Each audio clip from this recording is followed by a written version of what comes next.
Mente Aberta no ar e tem aí os meus contatos.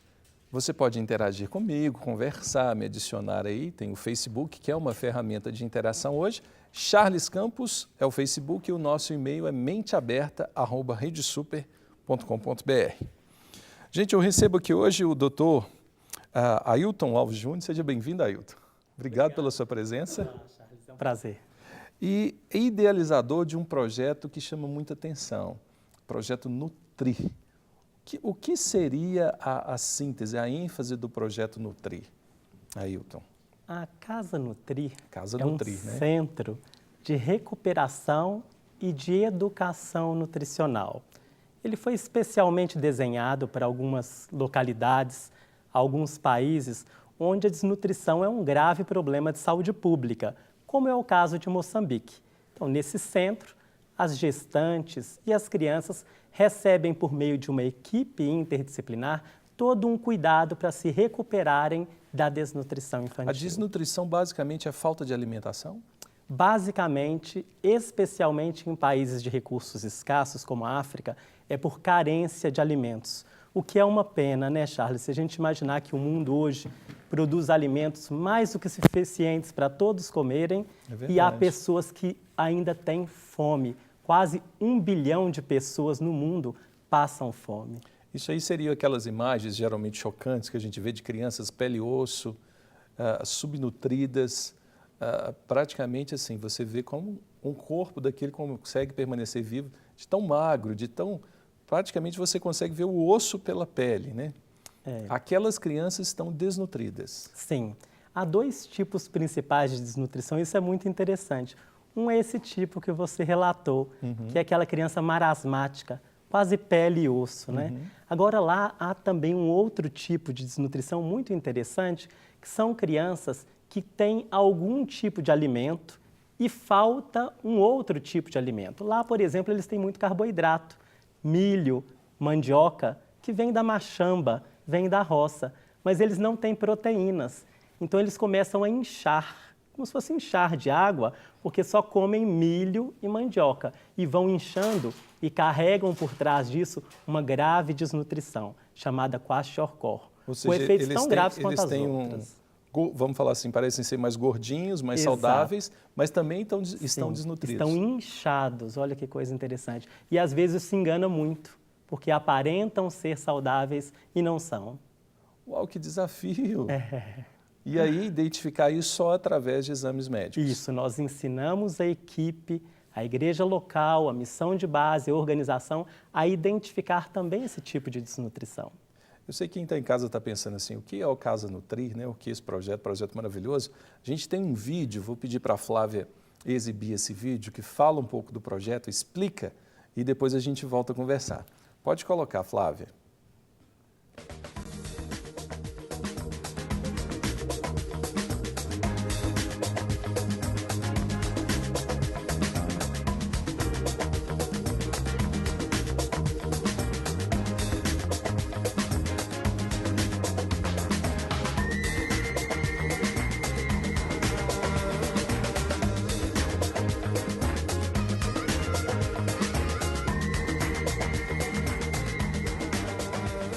Quando nós chegamos aqui em Moçambique, Nampula, nós já tínhamos o objetivo de fazer um trabalho com as crianças. Mas, num primeiro momento, a gente implantou a igreja e, a partir daí, a gente começou a sondar no bairro quais eram as maiores necessidades relacionadas às crianças.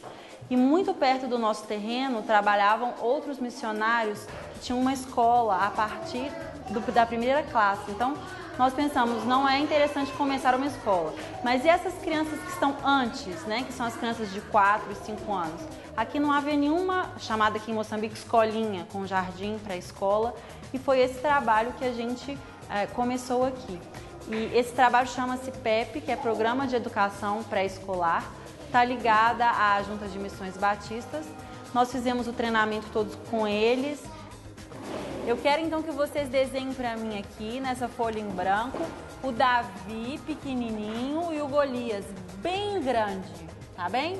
Nós fazemos aqui falar de Deus, dar os princípios cristãos, mas embasados em todas as matérias que essas crianças de jardim para a escola precisam, como matemática, linguagem, natureza e sociedade, musicalização. Vocês, aqui já vimos os ônibus amigos que vieram, né? Sim. Aqui na Praia Dinamita, vocês podem ler? Sim. Podem ler? Sim. Então vamos lá ler.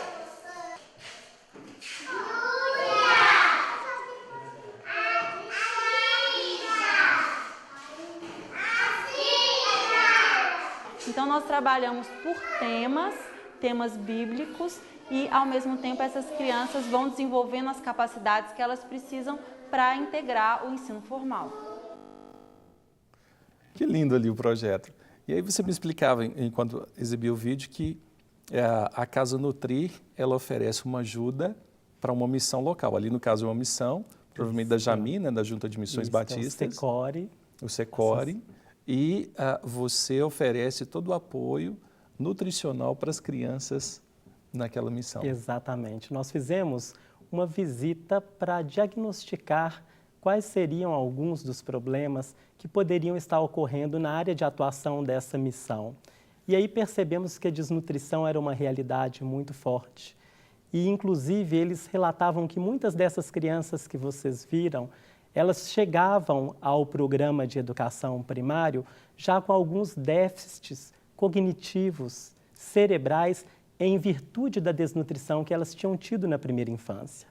E aí Deus nos direcionou a criar um projeto para proteger a capacidade cognitiva, cerebral, mental dessas crianças, já desde o ventre das suas mães, por meio de uma alimentação adequada, permitindo assim que eles se tornem líderes no futuro, cristãos, e façam diferença na sociedade. Você participa do projeto em loco, você faz a visita. Exato, participamos em loco. Que interessante. E como é produzida como é a alimentação? Porque se você tem carboidratos em abundância, é como fazer uma dieta nutricional, vamos dizer, seria praticamente isso, né? A inserção de outros alimentos para que consiga balancear a alimentação e ter todas as proteínas, tudo aquilo que é necessário para o corpo para crescer saudável. Como é que é feito isso, Ailton? É verdade. Realmente alguns paradigmas têm que ser quebrados, né? Isso não é fácil. Existem questões culturais, questões históricas, e a gente precisa trabalhar isso no meio da comunidade. Eles precisam se envolver e entender que o tratamento da desnutrição passa por eles próprios. Então, alguns hábitos culturais lá, como por exemplo, algumas regiões de Moçambique, comer verduras, que é um hábito extremamente saudável, isso não é visto de uma boa forma. Ou seja, às vezes, a pessoa que vai comer algo que vem da terra, do mato, estaria expressando que está na mais profunda miséria, dentro da visão cultural de muitos. Então, a gente começa a ressignificar com o tempo algumas coisas. Mostramos a importância... todos os vegetais vêm da terra. Exatamente. Mostramos a importância dos alimentos de cores distintas, que isso vai trazer saúde para a vida desses pequenos, desses miúdos. Então, é um trabalho de educação nutricional, além de recuperar, de dar a comida, precisamos mudar alguns hábitos, ressignificar, trabalhar para que eles, com os seus próprios recursos, passem a entender que fazem parte desse processo de cura. E eles têm uma terra fértil? Tem. Geralmente tem uma terra bastante fértil.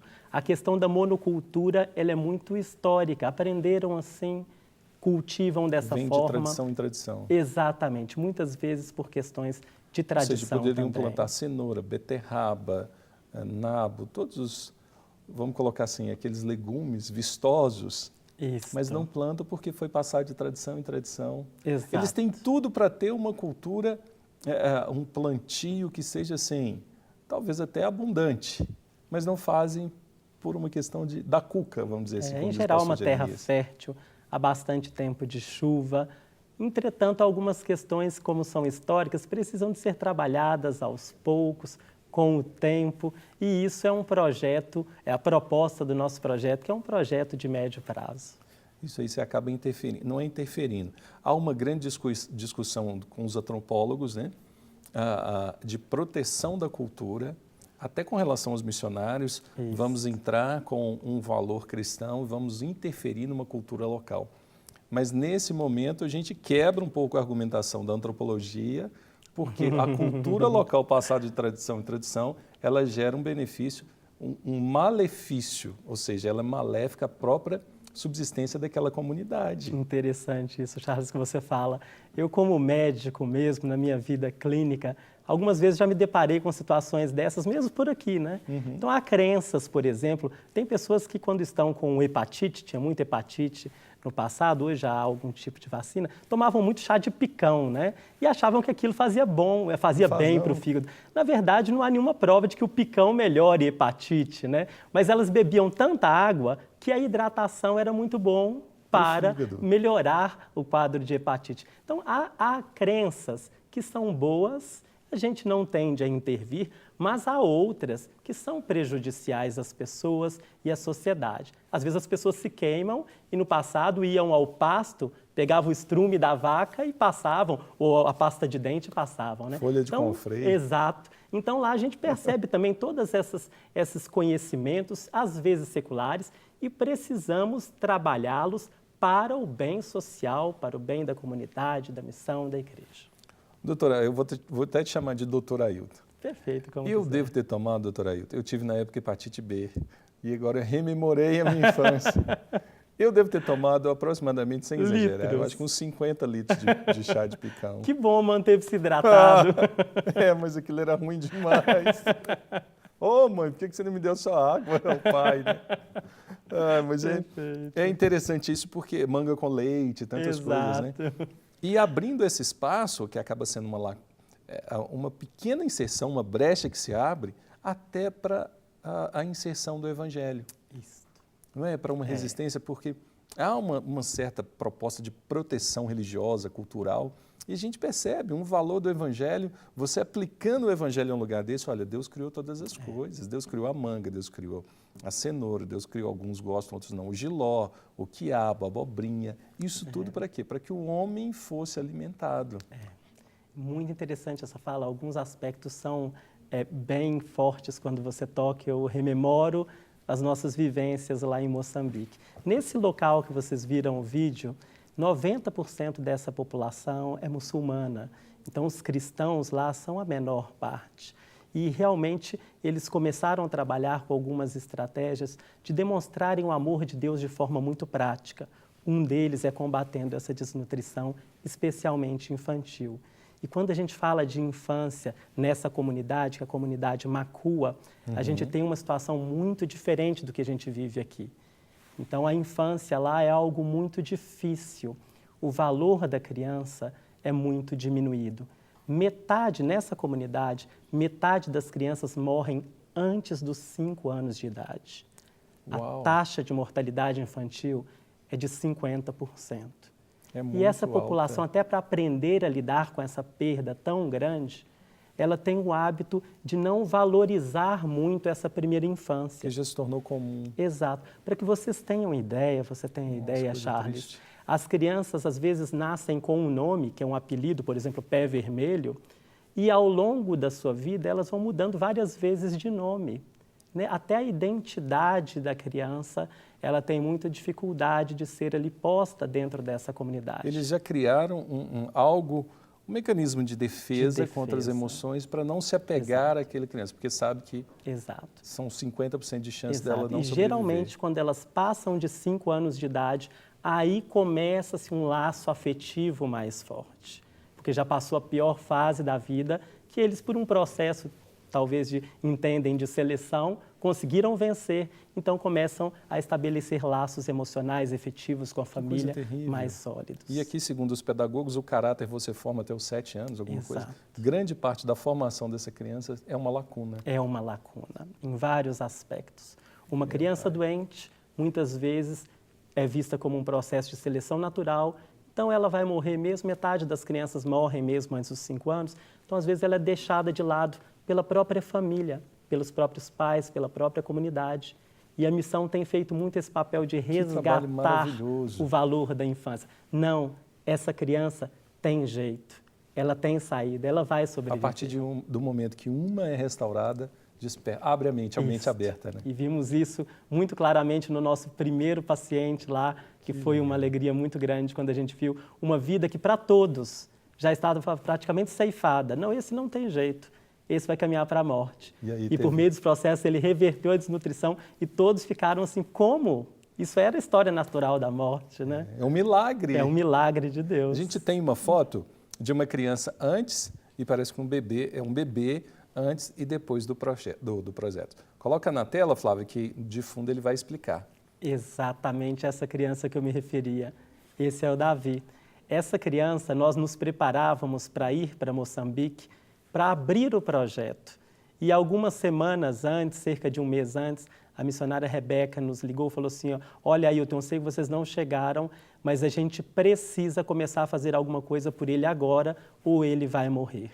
Essa era a história dele. E ali à distância a gente já começou a discutir o caso dele, fizemos uma proposta de tratamento, algumas orientações, eles colocaram tudo em prática e essa é a foto do Davizinho alguns meses depois. Poucos meses, me parece que algo como em torno de 2 meses depois, ele estava nessa circunstância. E como Deus é perfeito, há uma história tão legal sobre essa criança, que nós estávamos com dificuldade de entrar na imigração em Moçambique, fomos retidos por algumas questões sempre burocráticas que existem. E aí, os guardas alfandegários, os guardas da imigração, falam, mas o que vocês vieram fazer aqui? E nós falamos sobre o nosso projeto de combate à desnutrição. Eles, não tem jeito, precisava disso, daquilo, acolá. E aí Deus me direcionou a falar assim, olha, tá vendo essa criança aqui? Foi exatamente essa criança, eu tinha a foto dela. Esse era o Davizinho antes do projeto. Agora você quer ver como é que ele ficou? E quando eu mostrei a foto para essa pessoa, a da guarda alfandegária, ela viu e falou assim, é mesmo? É a mesma criança? Não é possível, isso é um milagre. Olhou para a gente e falou assim, pode entrar. Quer dizer, a nossa primeira criança do projeto, além de tudo, nos introduziu dentro do país para de fato começar o projeto. Que coisa maravilhosa. O que vocês precisam para o projeto? Assim, tem algo que vocês necessitam de apoio, de ajuda, sei lá, de doações de alimentos, de vitaminas? O que vocês mais precisam? O laboratório fica tanto batendo a porta, né? É verdade. Eu sei porque eu queria ser, o meu sonho era ser propagandista. E eu lembro, a gente distribui remédio. Eu falo, gente, o laboratório fica tanto nos consultórios distribuindo remédio, eles podiam se concentrar um pouco em doações. Mas deixa para lá, é outra história. Sim, olha, precisamos de pessoas que nos apoiem tecnicamente, especialmente profissionais da saúde e outros que trabalhem em áreas de interesse coletivo. Sanitaristas, pessoas engenheiros que saibam, por exemplo, abrir uma fossa, áreas de interesse coletivo que tragam para a gente um conhecimento técnico necessário nesse tipo de campo. É um local atrasado, né, Ailton? Atrasado mesmo, assim. Ele está longe, talvez uma comunidade, ele esteja longe do que a gente conhece como uma cidade, um município. Eles não têm praticamente nada, saneamento básico, higiene, nada disso. Nada. Infraestrutura sanitária muito precária, acesso a coisas simples como vacinas, como exames, como medicamentos, tudo é muito precário. Então, todo tipo de conhecimento que você tiver, algo que tenha interesse coletivo, pode ser muito útil em locais de recursos tão escassos. E pode ser tanto lá, mas também pode entrar em contato com vocês aqui. Então, o Casa Nutri também está aqui em BH. Exatamente. Nós temos dentro deste corpo técnico pessoas que vão até esses campos e outras que nos dão suporte aqui, preparam materiais, preparam formulários, nos ajudam a captar recursos. Aliás, essa é uma outra forma que todos podem participar. Né? Podem, sim, levantar recursos, enviar recursos, para que essas equipes possam ir até esses locais, até essas comunidades, essas missões e apoiar com a implantação da Casa Nutri. É salvar vidas, né? No sentido literal, né? Exatamente. Vocês estão salvar salvando vidas. Isso. Que coisa maravilhosa. Tem ali os seus contatos, vou pedir para a Flávia colocar. E aí, se alguém quiser entrar em contato com você, conhecer mais sobre o projeto, sei lá, bater um papo, né, se colocar à disposição como profissional e também a gente despertar assim, os profissionais da saúde, né, que são seus colegas, que eles procurem, às vezes não, certamente, em uma visita em um local desse, a profissão toma outro sentido, né, Ailton? E temos experimentado isso com alguns colegas, que às vezes nós temos a oportunidade de levar conosco, e tem ali aquele momento de reflexão sobre o próprio rumo de suas vidas, de sua profissão, e tem a possibilidade de começar a fazer coisas novas para o próximo, para Deus, que mudam a história de pessoas. Ah, que bom. Que assim seja a sua história. Tem aí o e-mail, o contato do Ailton, você pode entrar em contato com ele, se quiser também pode entrar em contato conosco, nós encaminharemos a ele. E quem sabe você não será um próximo a visitar em loco, ir a Moçambique ou outras localidades com os seus dons e talentos. E sendo assim, o maior sentimento do ser humano para mim, Ailton, é a gente se sentir útil. É quando a gente sente assim, gente, isso é bom demais, eu nasci para isso. É verdade. E eu salvei a vida do outro. É verdade. Me lembro que uma coisa muito forte que eu tive quando eu comecei a trabalhar nesse tipo de projeto foi aquele senso, exatamente esse senso de que você é a pessoa certa, no lugar certo, fazendo a coisa certa. Eu diria que esse é o centro da vontade de Deus, é quando a gente encontra, é o quando centro você da alinha vontade de isso, Deus, né? que você vê o Consegue o propósito equilíbrio. em todas as coisas. E aí a gente tira o chapéu, né, para o Breno, que é um apaixonado por missões. Beijo para você, Breno, do Povos e Línguas. A gente tem um programa Povos e Línguas que é exibido aqui.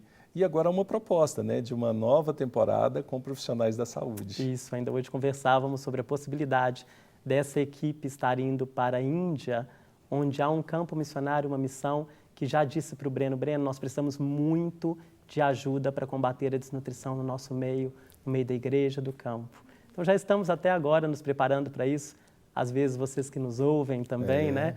Podem já também, de repente Deus toca no coração de alguns de vocês, já se levantarem com essa proposta de implantar a Casa Nutri na Índia, quem sabe. Quem sabe. Hoje a Casa Nutri está em Moçambique. Nós estamos em Moçambique, começamos agora, esse ano, foi o nosso projeto piloto. Nós O primeiro projeto foi agora? Isso, fizemos um ano de estudos, de desenho técnico com profissionais, inclusive que estão Nasceu fora bem do país. planejado, né? Isso, com pessoas de Belo Horizonte, de São Paulo, de Goiânia. Há um corpo técnico que desenhou isso durante um ano. Implantamos agora, no meio do ano, esta casa está em funcionamento e agora em abril, maio, nós iremos implantar a segunda Casa Nutrir e a nossa ideia é, em média de uma vez por ano, implantar uma Casa Nutrir e monitoramos as outras. Semestralmente, há um monitoramento presencial, além de todo o monitoramento virtual, de discussões virtuais de casos, de apoios técnicos que são dados às equipes locais. Que interessante. Nasceu bem planejado, hoje é executado o que se planejou com excelência. Glória a Deus por isso. Ailton, muito obrigado pela sua presença, viu? Obrigado por... Prazer foi todo nosso. Por se dispor mesmo a servir ao próximo e a Deus e salvar, quem sabe, centenas de milhares de vidas. Assim queira Deus. Que Deus te abençoe muito e o projeto Casa Nutri. Amém. Amém.